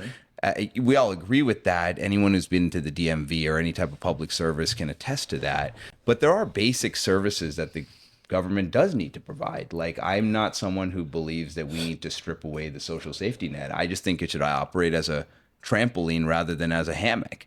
I think that I think that That's good. I think that we need police officers, we need teachers, we need border security. There are basic services that the government has to provide. It's not an answer to just say, oh, well, we'll just have somebody else do it for us and pretend that we're not going to require you to pay taxes, because those tolls are taxes. They're just taxes on the people who use them. They might be in a more efficient form of tax because they're being taxed to the people who are using them. But to say that it's just being offloaded to somebody else, I think is not an appropriate way to do it. Well, I have to say, I mean, if a French company owns a toll road, I change my mind. Yeah. I still remember the day. I still remember the day that I was at the TX whiskey distillery, and I learned that it had been purchased by a French company. Oh my gosh. And I lost my ever-loving mind. I posted about it on the internet. We're gonna have This to- was not a Texas company anymore. This is a French whiskey company. That's wow. terrible, dude. I gotta find a new French whiskey. whiskey. Yeah, if I found out it's the Paris North Tollway, I'm parking my truck sideways on that sucker and gluing my hands to the road. Well, it's definitely some Europe. That conversation that you just had is the reason I gave up on the Libertarian Party. I was a Libertarian, and then they started having this. It all boils down to, well, we actually don't need taxes because we to build roads, because we could just pay a toll on every single road we go to. I remember one of the funniest clips I saw was some libertarian convention where they were arguing about whether or not you need like a driver's license or a seatbelt or something. I was like, these guys are lunatics. Well, that's why I gave up on the thing. I was like, this is going nowhere. If you get 4 of them in a room, they can't decide on pizza toppings. I'm out of here. I'm out of here. So I'm glad they've kind of folded in over on themselves. And I, when Trump went to the Libertarian Convention, there was a lot of hoot and hollering and there's a lot of booing, but I really do think he probably picked up half a point or something just by going there, making that oath. Hey, here are the few things that I'm going to do for you. And then double whammy, they ended up nominating that guy that was like, hey, like, it's okay to give kids transgender surgery, but not if the government says it's okay, only if the parents say it's okay. And everyone's like, what? So that was very tactful. His team was very tactful on that. Well, I think we're about to see a version of that play out over the next year in the Senate race. Yeah. Where we're going to have a very, you've got somebody like John Cornyn he governs, right? I mean, he's not always going to be the most ideologically pure versus somebody like Ken Paxton that his whole thing is ideological purity. So I kind of think maybe not quite to the extent of libertarian, but I think we're going to have something real similar to that and those sort of lines drawn here in Texas over the next year. Yep, and it's going to go kind of back to what does it look like in the primaries, and then what actually do people do when they go to the Hill or whatever their position is? It's like, hey, you said you were going to do all these things. It's kind of like the Trump thing. Trump will say one thing, and I'm like, I know that's not true, and I know that's not what he's saying, but the essence of it is X. I can't really, he says things all the time when it's like, all right, I mean, it's like the build the wall thing. Everyone knew it was not going to be the wall of China. Like, everyone knew, like, it's going to be fences and it's going to be this and that, but that's what's going to play out here in the primary between Paxton and Cornyn, and Cornyn's going to be like, well, he's going to have a hard time running to the right or on the same as Paxton, because Paxton at this point has done a fairly good job as AG. I guess that you are much more versed to make an opinion on that, but Cornyn's been on the Hill actually having to make hard choices, make deals with Democrats sometimes, and it's much easier to run against someone when you haven't been in that position. So he might pull it off. Yeah, it's always nice when you don't have a voting record. Right, exactly. Yeah, it's always it's harder because you're not the incumbent. There's definitely the benefit of being the incumbent, but I want to spin off into that. I certainly don't want to make you have to opine about that race. Well, and it's like, Um, yeah, it's like us watching the hockey game. Like, I would have made that goal. Like, Yeah. you know, it's like, what, dude? You're on the couch. well, I mean, I would have, but No, Trump's great virtue is that he's directionally correct. Is Directionally that correct, yeah. He says something that is in the kind of national id that everyone knows to be true. He may not always say it in the most articulate fashion generated for polite consumption, but that's not the purpose of why he said it. That's just how he talks. And once you boil it down past some of the gloss, like, yeah, he's right. When he said build the wall, the principle is we need to protect our border, right? And it's when he says, Liberation Day, and we need to, the percentages and how they were calculated, they kind of fuzzy math, but the principle is that a lot of countries have these tariff and non-tariff barriers against American companies that we don't place on them, and that's not fair. That's been something that we've just put up with for a long time, but it's not something that should last forever. When he says he can end wars in a day, it's not that. That was the big yep. Yeah, it's not that he's going to end it in 24 hours, and the media's like, oh, well, he lied again. He didn't end it in 24 hours. fact check false. Fact check false. It's like, no, the principle is that, if we're involved, it's like that meme where like American money is funding one set of missiles, and Oh, yes. and then American money is funding like another set. It's Somehow like my missiles, my money's on both it's like, missiles. Yeah, if we have a vested interest in something, we should see an end to it. So We that should see an way end to our it. resources and treasure are not being wasted. And it's just time and time again, just common sense principles, which increasingly, even the idea of saying that boys can't be girls or shouldn't change in the same locker rooms or Right. compete in the same sports, somehow that became a conservative ideal. I thought it was an ideal that all of us shared in common, but God willing, if that's going to be a conservative ideal, then we need to embrace it and run with it. And I'm glad that Yeah. ended up because that was an 80-20 issue, and I was so happy they dug their feet in on that because I'm like, that's perfect, and he just needs to focus on more issues like that. But kind of going back to when we first started, not, you can't always just focus on 80-20 issues. Sometimes you do have to take those kind of inner party politics issues on, especially if you're trying to control the direction of the party. Now, what kind of party do we want 5-10 years from now? Kind of it is decided today between these little tiffs that we have over seats, over bills, things of that nature. So it's a tough balance. There's no doubt. As a fan of the military-industrial complex, Yeah. I love that meme. Yeah. I'm like, I yeah, hate okay. that so If you're telling me that Boeing made those, and if you're telling Lockheed me made the that other one, Lockheed yeah. made the others, Textron threw some helicopters in there. It sounds like good business for North Texas. I love that meme because it makes people laugh and they're like, that is really stupid. But- No, go ahead. No, go. I was going to say, touching on what you just said, I think that there are definitely Republicans have been bad about becoming circular firing squads in a lot of ways. But I think what we do deserve is having an elected office, articulate conservative messengers who don't have to compromise on several boxes. We are always faced with these choices of people who are conservative in their public life, meaning the values that they vote on. Sure. But you should also have someone who's conservative in their private life, meaning that they've been faithful, that they're devout, that they have one wife and kids who they're faithful to. And we don't need to always have choices where we're forced to compromise on one or the other. You should also demand that your elected officials be someone who you can look at and be comfortable when they're on TV, like how we felt when J.D. Vance was during the vice presidential debate. He's so you good. knew everything that was coming out of his mouth was calm, it was collected, that it was well thought out. You deserve people who are articulate, can defend conservative policy principles, and are themselves conservative. And too often, we don't have elected officials who check each of those boxes. And where we have people who don't check those boxes, we should replace them. Yeah. I like to say a few things about that. I run into this in the military. So we have this thing where it's like we have these special operators and stuff, and they go out and do these really hard jobs, but they also do a lot of other things that people don't like. Maybe they're committing crimes or, they're drinking a lot or, there's affairs and stuff like that. And it's like that comes with the territory of those types of men. Same with the politics. Someone that is willing to do that job. A lot of times, not all the time. I don't know what the percentage is, but someone that's doing this job. Long story short, what I'm trying to say here is that like, it's not a surprise when it's like an affair comes out.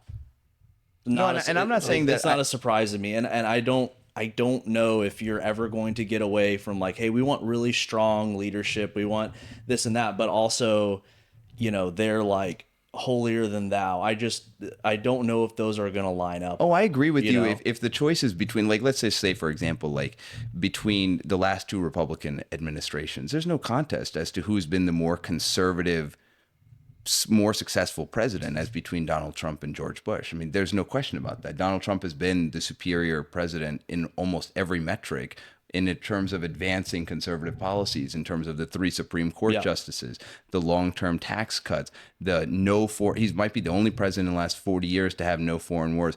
I'm saying that if the choice is between having conservative public values versus personal, I totally agree with you.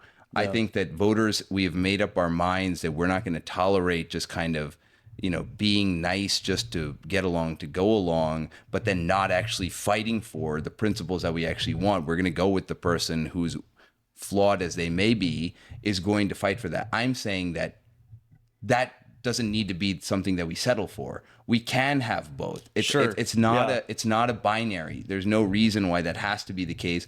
But too often, people who step into the arena either only have one or the other. Whereas there are people who should step up, who have all of the above, and when they do, we should be looking at those people to be the champions of our causes. We've been running into this where it's like, hey, let's find local people to run. Tough. It's tough to convince someone, especially a successful person. They have their own law firm, or they're a doctor, or they have the money or the resources to do such a thing. Asking them to step out, it's a tough sell. It is a tough sell, but this city, the state, and the country, they're worth saving and protecting. Yeah. And you get one life to live, and you should live it to make this a better place for your kids and for your family. And it's worth I think, serving in however you can, whether that's running for public office, whether that's serving on a local board, or participating in groups like this, contributing to the public conversation. There are ways to give back all the way through running that really can give people purpose and meaning and help contribute to the civic culture of our communities. And I totally agree with you. And I want to circle back to something that Kyle said about politics is always going to attract wretched people. Yeah. I don't mean to say that everyone attracted to politics is a wretched person, but if you want power, if you want fame, if you are corrupt, you go to politics, right? I mean, if you can't make yourself famous because you're a movie star, an athlete, or a singer or dancer, hey, politics, what is it? They say the ugly man's Hollywood or whatever it is, something like that, right? Like, you can go do that in politics. Yeah. And so those people are always going to be there, perpetually there.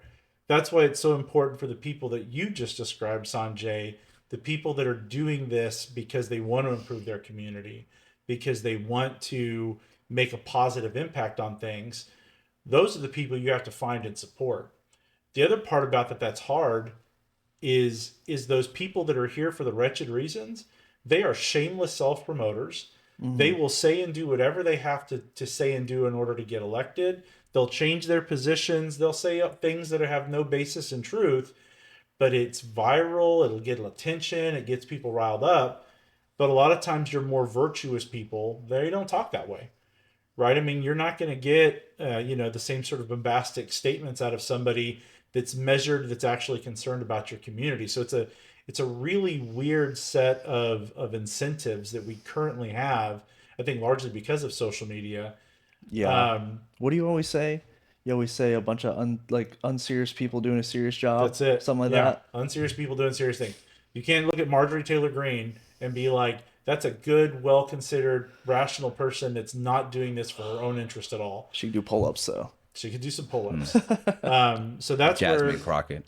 right, Jasmine Crockett. So that's where for me it gets frustrating, is because I think we have a lot of self-promoters right now, and the problem in Texas, again in my opinion, is that after last redistricting, so many seats are so safe for both parties Yeah. that just like the only thing that matters is the primary. And so then you end up with people that are making and saying and doing things with only primary voters in consideration and aren't thinking about the good of the general public. The fact that when you get elected, you're going to represent not the 20% of the people in your district that voted in the primary, but all 100% of the people that reside there. And that's where the messaging needs to be one where it's based on conservative values and principles rather than interpersonal politics, because that Yes. only plays in a narrow way. But pointing out that you have a superior record or would fight for propositions that your voters writ large would support is how you win both a primary and have a mandate Yes. to go into a general election. We don't have to just have people who are just seat warmers in positions of authority. And that's where, and I've said this, I love primaries. If you are honest and you're respectful in how you are approaching the primary as a candidate, I love it. Because one of the best choices in the world that you could have is good or great. And I would love for us to have more and more primaries where that's really the choice that we're presented with. You have a good candidate and you have a great candidate. And let's pick between the two of those. I think too often when people are entering the primary, they do it with the mindset of, I can be the only good candidate, and I have to vilify and tear apart this other person in order for me to win this. Yeah. I think that sort of betrays the vision that Reagan had for the party, the whole 11th Amendment or 11th Commandment. Mm-hmm. But I just also think it's just not productive for Republican politics in general. No. Dallas County, I think, is a great example of that. Like, we need to grow in Dallas County. We don't need to limit and contract in Dallas County.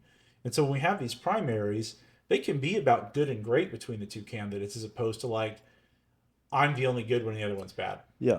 That's why people don't want to step up. Because like, well, I don't really want to go out there and be vilified and have to vilify because it's not me. Right. And everyone's just kind of like trying to, like you said, the primaries, everyone's trying to like hold on to their fiefdom, like their fiefdom. Like they're just like, they're trying to control that one little thing that they have. And it's really toxic to the primary process and finding good people. And I also, within that same vein, I really have a problem with this idea that if you're an incumbent, you're entitled to keep your spot, right? Mm-hmm. Like, maybe somebody better for that spot does come along. Yeah. Maybe you went down to Austin or you went to Washington and you did a good job, but maybe you didn't do as good of a job as you could. Maybe you were just a B when you were there. Yeah. But we have somebody that could be a B plus, an A minus, or an A. Man, that person should be given a shot. This idea that the incumbent is just entitled to keep on the position unless they committed some cardinal sin, I don't think is helpful for us as a party or as a republic. Yeah, that's right. The circling firing squad is just absolutely brilliant because that's what this thing ends up becoming so much. And, we have a lot of room to grow as a party, specifically in major cities like Dallas, just because the work, we haven't really done a lot of, I know we've done a lot of work, it feels like it, but generally, like, we have a lot of more work we can do to bring up those numbers and build that margin. And this could just be a blueprint. I mean, this could happen across cities. Everyone says that, oh, these are Democratic strongholds. I'm not saying Dallas County can be red, but it could be purple. I mean, Tarrant County's red. Harris is purple. Yeah, exactly. Yeah. And so I feel like we actually do all this kind of goes back to the voter and the disservice that we're doing the Republican or conservative or don't know the Republican or conservative yet inside Dallas County, just because they're not properly being represented. They're not being given good choices. So why should they come out? We have a huge opportunity now where voting groups who historically have not been open to voting for Republicans in the last 5, 10, 15, 20 years are now suddenly opening the aperture to listen to our message These are minority, particularly men, Hispanic, Asian, Black, young voters, people who are, and the voter demographics of the parties are kind of shifting. Like our old kind of established suburban base is starting to drift based on cultural mores, but those same values upon which you're talking about 80-20 issues, leaning into meritocracy, that there are only two genders, that illegal immigration is wrong, that we should have free enterprise. These are meaningful messages to people who believe in the American credo and American dream. And if we are willing to lean into those and not be afraid and say, oh, well, I don't know. I feel like it might affect someone's heartstrings to say that, there's somebody who's deserving here and they deserve to say, no, lean into the issues, be on the right side of history, and we have an opportunity to really build in these voting communities, which are giving us an opportunity. We have to show them that we mean what we say, and then we're going to follow through on it if they give us the opportunity to be voted into power. And that is the part that's been lacking. If we demonstrate real success in governing cities, we're fortunate. We have a Republican mayor of the fourth largest city in the country here in Dallas, and there are problems, but it's a pretty well-run city relative to San Francisco or LA or New York. Like, the proof is in the pudding and how these places are governed. And if you demonstrate real success and improvement in people's lives, that's how you build lasting change. That's how you'll get Dallas out of a 20-point hole to be more of a purple county. Right. No, I totally agree. I mean, that's why it's so important to me that when our representatives we talked about this after the election, right? When you look at the most important issues for general voters, they aren't, like the second most important issue for general voters is like insurance and medical costs. Mm-hmm. That's something that the Republican Party, I can't remember the last time if that's ever been a legislative priority. That's where, to me, it's so important that our electeds that are down there, and I think for our party also, right? Like when we're deciding what our party's priorities are going to be, what are going to be the things that we're going to focus on as the Republican Party of Texas and push our elected officials to do, they need to be issues that general voters care about. Mm-hmm. I mean, like, of course, like we will always have our Republican sacred cows, but at the end of the day, if we as a party are not focused on addressing the issues that matter to the general voter, how are we going to grow? Well, this is, you bring up healthcare. When you don't have ideas and conservative policies about how to address issues of the day, there's a vacuum. Yes. And we don't exist in a vacuum. Right. There are other people with other ideologies who are going to fill that. And for 70 years, Republicans didn't really have a meaningful policy on healthcare. Right. And lo and behold, now we have Obamacare, right. which is terrible. It's decreased consumer choices. It's raised deductibles, raised premiums. Now you have smaller doctors' networks. It's a disaster. It's increased the number of people on Medicaid, which is already a very strained state program. But we really got to look in the mirror and say, how did this happen? It's because we didn't present people with an alternative to head this off at the pass. We could have been pushing for higher deductible, HSAs earlier on. We could have been pushing for high risk insurance pools to eliminate some of the adverse selection problem. But I think some of this comes down to when you have folks in Austin or in DC who aren't actually conservative, who don't actually subscribe to the core beliefs that undergird meritocracy, free markets, they kind of just take votes just as show votes, just to demonstrate, to check the box exercises, or they'll sign on to kind of legislation that is just purely for messaging, which they know will never actually be enacted or will go to die in committee. It's so annoying. But it lets them check a box so that they can put it on a mailer to say, hey, look at me, I got an A rating from X group because I took this vote, which everyone in the know knew that would have no impact. Right. That's what a lot of people do. Well, and when you're not conservative, you want to take those votes because it sharpens your credibility. We should expect and demand more than that. It's also the absolute. I mean, that's why I just don't care at all anymore about ratings from groups, because and we've looked at doing this as a Better Dallas about, deciding if we would do a rating system for people. But the problem is you can create whatever you want to depending upon how you want to select what things are going to be the votes that you look at. If you want to sit there and make somebody an A or a B or a C or a D, just change what votes you care about that you're going to look at, that you're going to grade them on. Yeah. Knowing that, to your point, there's going to be a lot of them that are totally meaningless. They do absolutely nothing. They would do absolutely nothing. Yeah. Well, and speaking of messaging, and we have, as far as healthcare goes, it is a top concern. We have backed away for many years, and we missed a massive opportunity because in this vacuum, what did we come up? The left has come up with Obamacare. I'm not, fairly versed on everything. Hasn't been wildly popular, but it's devolved into let's shoot the CEO of a healthcare company in the back of the head.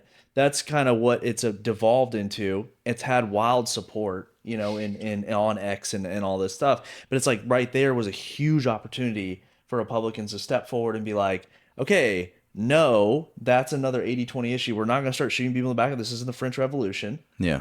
And come forward with something. Yeah. I don't know what, but something like, okay, look, this is something that we can do to fix XYZ, right? That was a huge, that was a missed opportunity. Really, I didn't hear much from any politician anywhere about, other than saying, "Oh my gosh, this is wrong." Well, it's like, well, duh, it's wrong. Like that's not. Well, don't get ahead of yourself. Not everyone said it was wrong. I think Right. I think Pocahontas said that there was. I think she said that there was like a big but at the end at the end of her statement, and you make a good point. That's it's 100% wrong. We can't have extrajudicial killings in the street by some privileged dude who went to Penn and decided to shoot an executive on the street. But it did evidence like a deep level of frustration, and the fact that act has engendered a bizarre level of public sympathy should be a wake-up call to all of us that there is something else that's brewing underneath about level of discontent at the insurance system overall, and that was a missed opportunity to kind of say, hey, we understand that. Here are solutions to help fix the problem, as opposed to just moving on from it. Go ahead. Well, the thing that I found to be, again, the most ironic is the same people that were championing this murderer are the same people that championed Obamacare, which is the system that was supported by the private health insurance companies like the guy that got shot, because it required everybody to get private health insurance. So it's like, hey, guys, this is the system that you voted for. Right. You voted to give these companies these powers and to have the government mandate that you buy their services, which made them stupid rich. Yeah. And it's your fault that we have this in place, but yet this is your solution. Yeah. But no, back to your original point, Republicans have totally dropped the ball on the issue. And there's a lot of the stuff like that we just continue to do it. And I want to circle back. Because I'm going to transition to talk about energy policy. Yeah, let's. Right? Because I feel like energy policy is something that you get the left, and they have a just machine of messaging on green energy and anti-fossil fuels and all of this sort of stuff. These same useful idiots were the ones that were paid by the oil and gas companies to be against nuclear energy in the 60s and 70s and the 80s. Mm-hmm. Yeah. So would you mind talking to us a little bit about sort of Texas energy policy writ large, but then also, where we can grow and improve as a state? Yeah, it's interesting because in Texas, though we've had Republicans in major offices for 30 years. Yep. It's been a bipartisan problem that, of course, at the federal level, but here in Texas as well, we have repeatedly passed tax credits and subsidies for wind and solar, which were only allowed to expire in 2022. And that is notwithstanding the fact that some North Texas Dallas County Republicans continued to vote to continue those subsidies. But because of that huge runway of subsidies, the cost of producing wind and solar is artificially cheap when you remove it, all those subsidies, they're actually 4 to 5 times more expensive than natural gas. And of course, but that's not the circumstance that we have now. So what's happened is that in Texas, we get about 40% of our power from natural gas. And that's in part because Texas has a quarter of the nation's known oil and gas reserves. Yeah. But second is actually wind. It's about 25% of our grid. That number is significantly higher during the summer and very much lower during the winter when it's cold and it's less efficient.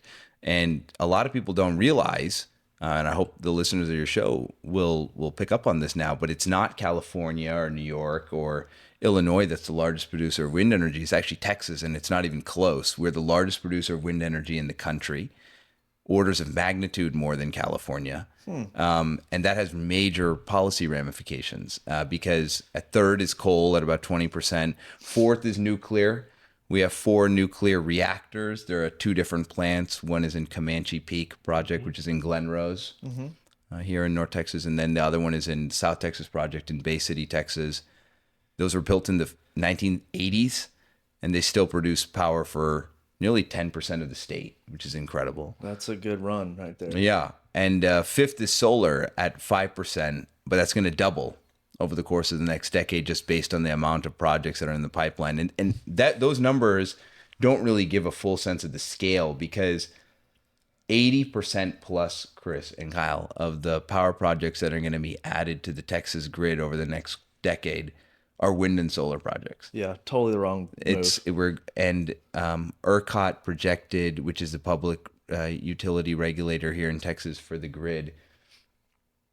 Texas grid can produce power for about 100,000 megawatts. Megawatts about 500 to 1,000 people, so you can guess 100 million people. That's going to double by the end of the decade or middle of next decade, just based on data centers, AI facilities, blockchain, Bitcoin mining. It's impossible to fill that with solar and wind or battery technology. They don't operate half the day. We don't have enough lithium, cobalt, and nickel to do it. It's enormously expensive and it's unreliable. And the result is that, you're talking about kind of the density in housing. What's one of the best ways we can bring the cost of everything down is through electricity, through energy. Texas residents, our electricity costs are about 60% higher than what they are for even our surrounding states. You've got states like Florida, which do not have the God blessed by resources that we have. We have huge deposits of natural gas. Florida doesn't have that.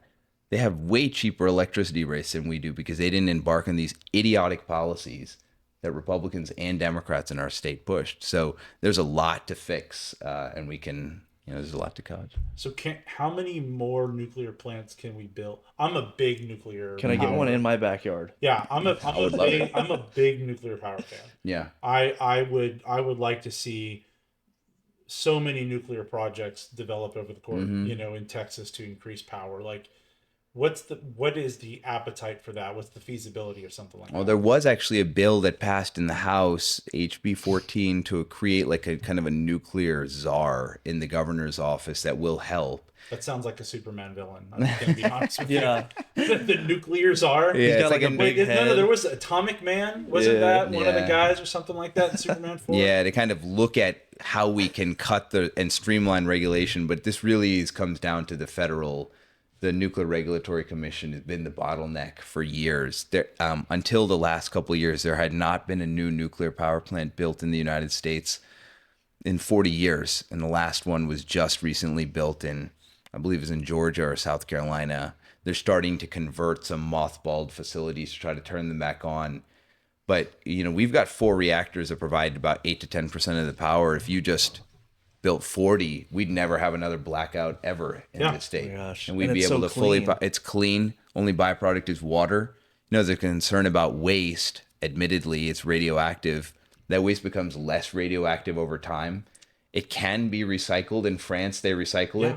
In the United States, interesting fact, we are not allowed to recycle that waste. So it gets stored on site at each of these nuclear reactors. We've got about 100 across the country, different facilities. And if you think about the amount of waste that's created, you think about all these like rods that are melting down. That's all not true. But the fear factor is real all that waste could fit in a single football field. Every rod that's in the country could fit in a single football field. Well, isn't part of it was also like, yeah, they're like spent fuel reactors now, right? My understanding is that there are nuclear reactors that will produce power from the old discarded yes. rods and stuff like that. Yeah. So it's like, hey, recycling, Yeah. duh, the 3 R's. Yeah. There you Reduce, go. use, and cycle, boom.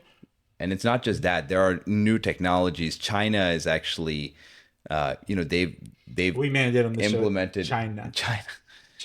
In Texas, actually, there is a research reactor in Abilene Christian, which is a molten salt reactor. This is a technology that's been around since the 1950s, actually. It's interesting because it's all these technologies that American entrepreneurs created, invented. Scientists here, we put our research and development, and then we just sat on it. We did nothing for 70 years. Yep. And now other countries are starting to adopt it. These molten salt reactors are incredible. They don't use water to cool or to transfer the heat. They use salt, like a liquefied salt, which means that, you got your kitchen right there. If you ever use a pressure cooker? No. No, but it's like I had to think about it. I was like, have I ever used a pressure cooker? And I was going to make a terrible joke about a bomb, but no. Well, it's good that you brought that up because that's why I mentioned it, because the way a pressure cooker works is in order to keep water hot but at a high temperature, you have to increase the pressure, which is why it's called a pressure cooker. But if a valve even gets loose on that, it turns into a bomb, right? That's what they use in Oklahoma City. That's why these people use, people with Boston fiendish minds. Marathon. Yeah, they use a pressure cooker. A nuclear traditional fission-based reactor is effectively a pressure cooker because you're using water that needs to be kept liquid at high temperatures, and it can create, if there's a crack, you can have a meltdown. Although there are more people in the United States that have died from lithium battery fires than have died from nuclear radiation, just to be clear on that. It's very safe technology. All that is to say is that molten salt reactors don't have high pressure, so they're incredibly safe. If they were to crack, there would be no radiation fallout. That technology's been mothballed for 70 years. It's finally getting into a research reactor. China's already actually going to use it for commercial purposes. So we're now falling behind our most important geostrategic adversary because they are focused on providing more energy. They claim that DeepSeek or whatever can use less energy than ChatGPT. I don't believe that, for what it's worth. But for whatever it's worth, they're producing energy and the capacity to power their machinery, their manufacturing base.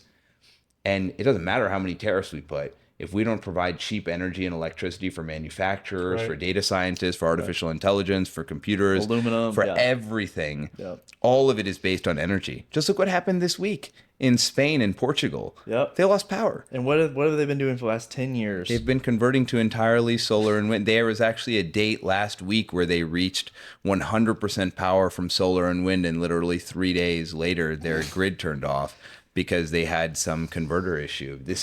It's kind of a death cult. It's a death wish of the West, where we've kind of reached this level of material prosperity that we've started considering other things to worry about rather than continued human prosperity and progress. I hear that.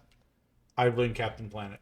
I think it was such a catchy song. Yeah. We all watched it as a kid. And we were like, yeah, what if we could just get energy from the sun and the wind? That sounds wonderful. Yeah. And then most people don't turn their brains on more than that. Well, they don't. I mean, there's a lot to clean up the oceans and tons of pollution, but the most important thing is, like, we can do that here.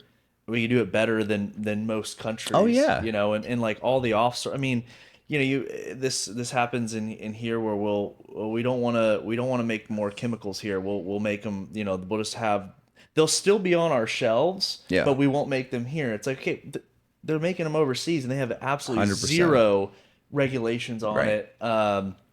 Germany did the same thing. They shut down their nuclear power plants. Poland kept theirs and was just sending and they're like, oh, look, we got rid of all of our plants. Like, dude, it's all about facade and lying to yourself. But That's ironic. If it wasn't for Germany, we wouldn't have nuclear power to begin with. yeah, That's right. Or so, yeah. Okay, so one example, if anyone ever, nuclear power is not safe. Coming from the Navy. Yeah, you're probably on a sub, right? Or one of the nuclear ships. They're all powered by They're all nuclear. powered by nuclear they're all powered by nuclear power plants, and any one of the like, let's just say it's all Democrats are saying no, we don't want any more nuclear power plants. See if they've ever objected to building another aircraft carrier. See if they've ever objected to building a submarine. Yeah. They don't. Yeah. So if they were worried about the safety of nuclear power, they would have said, no, those subs are unsafe. No, that aircraft carrier is unsafe. But they don't, because they know it's safe. The Navy has not had a nuclear spill incident since its inception. Wow. It is an incredibly safe program. And the people that are running our nuclear sites are They're incredible. They're incredible, and they're a lot of them are ex-military. Oh yeah. You know, I mean, I've people in my family that were nukes in the military, and that's where they go get a job, a very well-paying job, as at a nuclear facility site or a radiation cleaning site. You know, they clean medical equipment and things with that. Oh, yeah. That right there is, if you want a very easy counter argument to nuclear is not safe. Be like, well, why do we keep building aircraft carriers and subs as fast as we can? In fact, we just signed the Office of the Navy and Shipbuilding. They're trying to pump out more faster than they ever could, and that's going to require nuclear power. Yeah, no, there's not a compelling logical argument against it other than the fact that it's too good. It's too effective. Yeah. It solves all the supposed concerns that the climate alarmists have about carbon emissions and this and that, because it gets rid of all of that, which really lays bare their real gripe, which is this all a ruse. They don't care about the environment. They don't care about the economy. They 100%. care about control. Yep. And if they can create a narrative, they can control your reduced standard of living. That's it. They've convinced people that breathing and the emission of carbon dioxide, which is a natural exhaust of the human body, is somehow a pollutant. That's ridiculous. The carbon dioxide is plant food. There's more of the earth is covered by greenery today than at any point in human history, because carbon dioxide is plant food. We have to push back against the narrative. And this is where, we were talking about candidates and running for office, and who do we want representing us? We want people who are going to stand in the breach and defend those values against the narratives that are being told against them, that are knowledgeable about the topic and are willing to get into those fights and push back against these narratives that are totally false, whether it be about gender, whether it be about climate alarmism, whether it be about white privilege, whether it be about immigration, all of them, and do it in a tactful way that people who are on the fence can be like, yeah, I don't know why I bought into that. Like, that doesn't make any sense. What you're saying is right. Like, I do believe in the kind of free enterprise values, but you have to have somebody who's willing and able to make that argument and is going to do it. And so we should demand that of the people who we want in office. Yeah, I feel like it. So, and I think understandably so, since, I don't know, the TARP bailouts in 2007, 2008, there's been just a number of things that have happened since then that have just made people angry. They're just angry, and they feel like they have no control. And COVID was the biggest example of that. Yeah. And so what they've turned to is they just want people that will fight. Yeah. Right? So that's where it's at right now. If you're willing to say the things I want you to say and you're willing to fight, people almost don't care how good you are at it. Just that you're fighting. And I think your point is the correct one, is that that's not enough, because that's how you ultimately lose the fight. What you need is you have people that are able to advocate for you intelligently, articulately, to where not only are they conveying the right idea, but they're doing it in a way that is digestible. Yeah. And one of the things that I used to teach my mock trial students, my moot court students, when I was working at SMU Law or coaching at SMU Law, was when you speak, it has to be for the listener and not for yourself. And in politics, it's the same thing. Whenever you speak, it's a matter of who is your intended listener. And so if you're just sitting there and you're just saber rattling and you're doing all this stuff, well, you're just trying to get yourself more credibility with the base. But who is out there speaking in such a way that is meant to attract new people to the cause, that's meant to pull more people, make it easy for them to support you and harder to support the other guy? Yeah. We need candidates that can do that sort of thing. We need leaders that can do that sort of thing. Yep.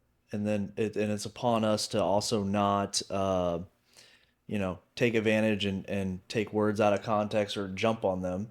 And if you're their opponent too, to not do that. It's low hanging fruit. It's like, oh my gosh, they sound like a Democrat, like as if like that's the worst thing in the world to have an opposing view or throw out a different idea.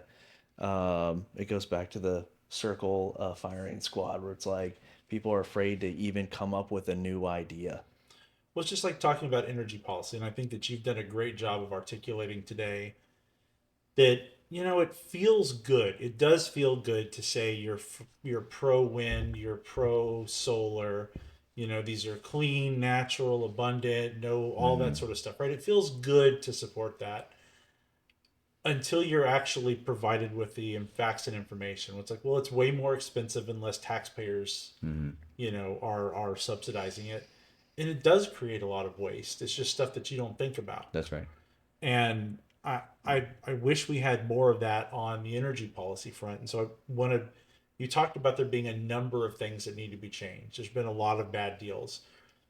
Putting wind and solar aside, what are some of the other things that voters should be aware of like, we got a raw deal, we need to fix this in our energy policy? Yeah, so we obviously can't fix what's coming down the pipeline, right? We have Or to. that's not coming down the pipeline. Yeah, so Appropriately. I think the biggest thing is, and there has been some legislation, I believe, on this proposed, but one of the biggest things we can do is force existing power facilities to internalize the cost of maintaining backup power, because that is something that's not happening right now. Okay. So can you break that down? You know way more about this than we do. What does that mean about maintaining backup power? Yeah, so wind and solar are intermittent source of power. They only operate if the wind is blowing or the sun is shining. So when they go down, it requires something called like standby generation capacity, which is almost always in the form of coal or natural gas. Even nuclear power is not effective as a standby generator because these are facilities that get called on by the grid to power up and power down whenever solar and wind are not operating at their maximum capacity. So if you think about any electrical appliance in your home or even your car, what's the worst thing that you could do to run out its battery? Is to just keep turning it on and off, turn it on and off, or your air conditioner in your home. They'd tell you just leave it on at a temperature that's sustainable because it takes a lot more power to power it back on once it's off than to just leave it on. It's actually more energy effective. Well, the same principle holds for the grid. But these facilities, these standby generators, are extraordinarily expensive to operate because you're constantly calling on them to start up and start down. And by virtue of having so much wind and solar, you need a lot more of these facilities, which raises the cost. But that cost is not internalized by those power projects. They are passed on to consumers whenever they're called upon. So one of the best ways we could do it is to force these power generators, when you go to Power to Choose or you end up choosing your electricity provider, that cost needs to be rolled in fully. So electric producers are forced to internalize the complete cost of what they're providing to people. That'll be the best way to ensure reliability of the grid of the existing source of power. So you're saying the wind and solar people need to internalize that cost, kind of maintain their own backup Yeah, into the grid, is what you're saying. that's right. And then Okay. include that in the cost of what they're charging their per kilowatt hour to the state to buy at wholesale power, which then gets sold for retail. Okay. See, look, that's something. It's another. Like I've never heard that before. I think most people would have never heard that before. They're like, hey, yeah, it's not just a matter of, okay, the sun is down, wind and solar aren't working. Cool, we'll just turn up. Nobody talks about the fact, okay, well, yeah, if you're turning up and down our natural gas and our coal plants, you're wearing them out faster. Yes. You're causing more wear and tear. You're causing more expense. Like, these are the sort of things that people just don't know. Like, this is sort of stuff that's not articulated. And these are the types of things that happen because we slanted the grid and provided these subsidies towards wind and solar. You wouldn't have this problem if you didn't have them in the grid, but we've passed that bridge. We've gone over that road now. So now it's in the system. now we have to have backup to provide for our baseload. And it's a mess because of kind of the public policy decisions that were made in the state by both parties, to kind of burnish their environmental credentials at the expense of the long-term well-being and quality of life of the people of the state. I think that's part of that. But to me, I immediately think about the fact that I remember there being a point in time where T. Boone Pickens was spending a ton of money on wind energy. I did a report on him actually in middle And so school, it's like high school. I mean, here's the thing that I think of is like, oh, okay, so the money people that want to develop these solar farms, these wind farms that are producing this stuff, oh, they just bought off politicians to be able to do that. Yeah. So like, it's just like, oh, okay. I would imagine that you could probably track some donations to some of these folks that are really pushing the wind and solar stuff. Oh, there's got to be. Yeah, there's got to be huge donations on that. So if I'm mathing this right, going back to like how you did the electrical breakdown, this problem's only going to get exacerbated as time goes on if we don't fix it, because there's going to be more solar, more 100%. wind. And so like right now it's this, and you have to, so for every megawatt you have to have X backup, but as the megawatt increases for solar and wind, you have to have more. Now, are these just like turned off electrical station or coal power plants, natural gas, and they're just turned off, and they're like, okay, it's at night and no wind in West Texas, so get the guys there, turn that on. I mean, they're operating, but there are people that they're operational facilities, but yeah, they have to crank up and down based on to make up the gap. Because if you can go to ERCOT's website, it's actually a good website. They'll show you the amount at any second of the day, how much power is being demanded and how much is being supplied. And the goal is to always have some amount of delta, right? Because it's power that was created 5 minutes ago isn't useful now. It's got to constantly be running. And proponents of wind and solar will say, oh, well, we'll create the battery technology to be able to deploy to save the power, to then deploy it at different times. If you added up all the battery technology in the US today, it would power the country for less than 10 seconds. So we are way far away from some universe in which battery technology would be cost effective enough and abundant enough to be able to store the ambient power to then deploy. It's really how do we add back more natural gas, and really how do we get more nuclear power onto the grid so we can have a reliable, because during that winter storm, nuclear power was the most reliable form of energy during the entire freeze. Right. And there was like one story where it was like, hey, it had a meltdown. That would turn out not to be true. No, it wasn't a meltdown. That was a frozen valve outside of the plant. It shut down on its own just to demonstrate how secure these reactors are. The reactor shut down to preserve its core, to preserve its operational capacity afterwards, because it detected the problem. So it was good. It actually functioned as it was supposed to. Yeah. And yet it's still, the other three reactors were working perfectly fine. Well, so this is something that I heard, I don't know where I heard this, but years ago, that was talking about a barrel of oil. And the thing that's so great about a barrel of oil is it's just stable store of energy. That's right. And the same thing when you talk about natural gas or any of that stuff. It's like, yeah, you can't store the sun, you can't store the wind, but you can sit there on oil and gas, and it's safe and it's stable, and you can transport it wherever you need to. Yeah, I think not enough. This is another problem which is worthy of another discussion, but the left has been so adept at utilizing language to control and cabin the terms of a debate. Yep. They just concoct these phrases and they demand that you use them. DEI, ESG, privilege, gender affirming care, undocumented migrant, unhoused person, climate change, global warming. And we are always, conservatives are always in a reflexive position with these, because we're on the receiving end, and we struggle historically with how to address this. And this is like a classic area in the environment and energy where we've just been unwilling to put forth. I love drill baby drill. That's fantastic. I love it. But that's not the only solution, right? There are more facets to this than that. We've just been on the receiving end rather than being aggressive in counteracting this message. And the most important part is that is a lie. That somehow fossil fuels are bad. We've been led to believe that this is a fuel source that we should apologize for utilizing. Right. Right? The United States is the largest producer of oil and gas in the world. Texas is the largest producer in the country. We should be proud of that. We should unapologetically defend it and say exactly what you said. It is the most, other than nuclear power, it is the most effective store of power. It's cleaner than other sources, and human civilization, we would not exist where we are today without oil and gas. I mean, the average human lifespan doubled in the last 100 years precisely because we discovered oil. Yeah. It's not in spite of it. We didn't get that way because wind and solar. We got there because of oil and gas, and we should be proud of it. But how many people are going to sit there and defend that, who know that fact and are willing to defend it? That's what we should. That's what we deserve. That's what we need more of. And more. This is the most important thing for me.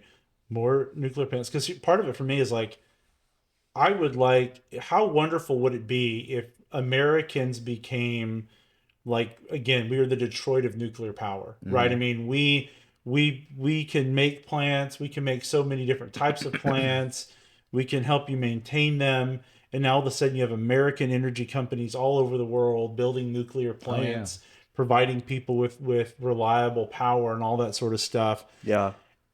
I also want, a couple more gas refineries. Yeah, one of the reasons why there were major cost overruns in the last nuclear power plant that just got completed in the Southeast is because we lost a lot of the institutional know-how.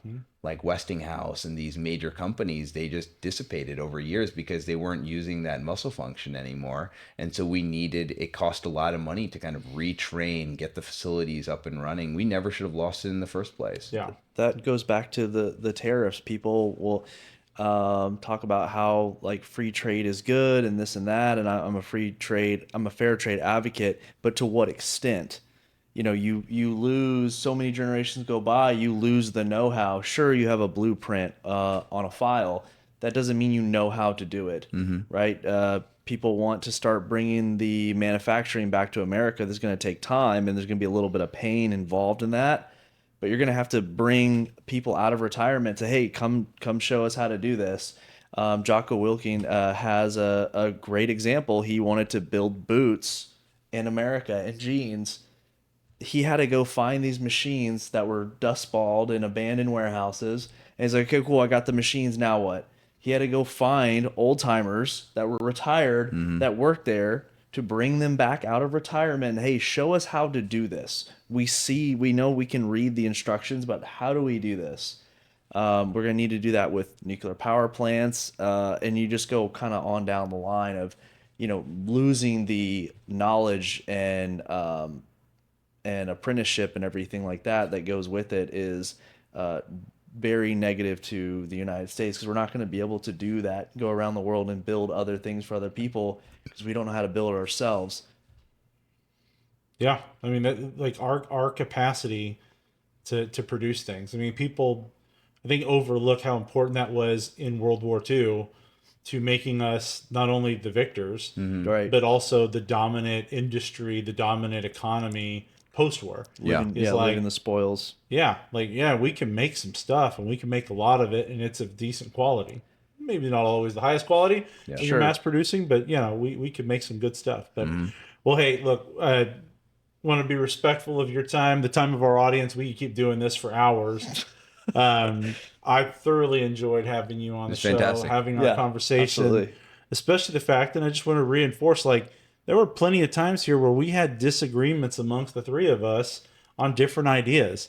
Nobody yelled at each other. Nobody name called.